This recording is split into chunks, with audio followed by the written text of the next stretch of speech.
Hi friends, welcome to Lakshmivel channel. கமகமன்னு பருப்பு பொடி அரைச்சி சுட சுட சாதத்தில் அப்படியே தூவி உருக்குன்னு நெய் விட்டு சாப்பிடும்போது அதோட சுவையே தனிதாங்க. ரேசன் பருப்பு வச்சு சுவையான பருப்பு பொடி எப்படி செய்கிறதுன்னு பார்க்கலாமா? இப்போது ஒரு பேன் வச்சுக்கலாம். 2 டம்ளர் துவரம் பருப்பு சேர்த்துக்கலாங்க. நீங்கள் டம்ளர் கப்புன்னு எது வேணாலும் எடுத்துக்கலாம். ஒரே மாதிரி எல்லா அளவுகளும் எடுத்துக்கோங்க. இப்போ நல்லா கோல்டன் ப்ரௌன் ஆகணுங்க. இந்த அளவுக்கு பாருங்கள், கலர் வந்து மாறி இருக்கு. இப்போ ஒரு பிளேட்டில் கொட்டிடலாங்க. இப்போ அதே டம்ளரில் 2 டம்ளர் பொட்டுக்கடலை சேர்த்துக்கலாங்க.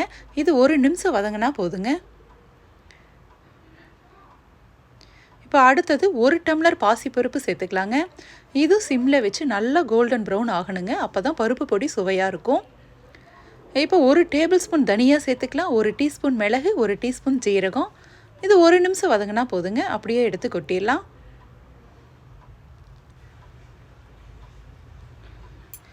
இப்போ 10-15 கருவேப்பிலை சேர்த்துக்கலாங்க. காரத்துக்கு தேவையான அளவு 8 to 10 வரமிளகாய் சேர்த்துக்கலாம். இது நல்லா ஒரு 2 நிமிஷம் வறுத்துக்கலாங்க. இப்போ ஒரு 10 பல் பூண்டு தோல் உரித்து சேர்த்துக்கலாங்க. இதை நல்லா இடிச்சுக்கலாம். இப்போ ஒரு பேனில் 1 டீஸ்பூன் நெய் விட்டு இந்த பூண்டு போட்டு நல்லா கோல்டன் ப்ரௌன் ஆகணுங்க. பாருங்கள், இந்த அளவுக்கு கலர் வந்து சேஞ்ச் ஆகணும். இப்போது தேவையான அளவு பெருங்காயத்தூள் சேர்த்துக்கலாம்.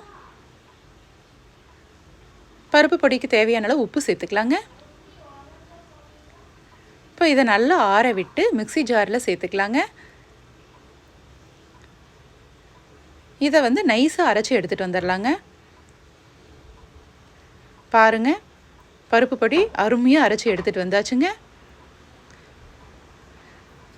உங்களுக்கு இந்த ரெசிபி பிடிச்சிருந்த ரெசிபிக்கு ஒரு லைக் பண்ணுங்கள். மறக்காமல் நம்ம சேனலுக்கு ஒரு சப்ஸ்கிரைப் பண்ணிக்கோங்க. இந்த அளவுக்கு பருப்பு பொடி அரைச்சா போதுங்க. தேங்க்ஸ் ஃபார் வாட்சிங்.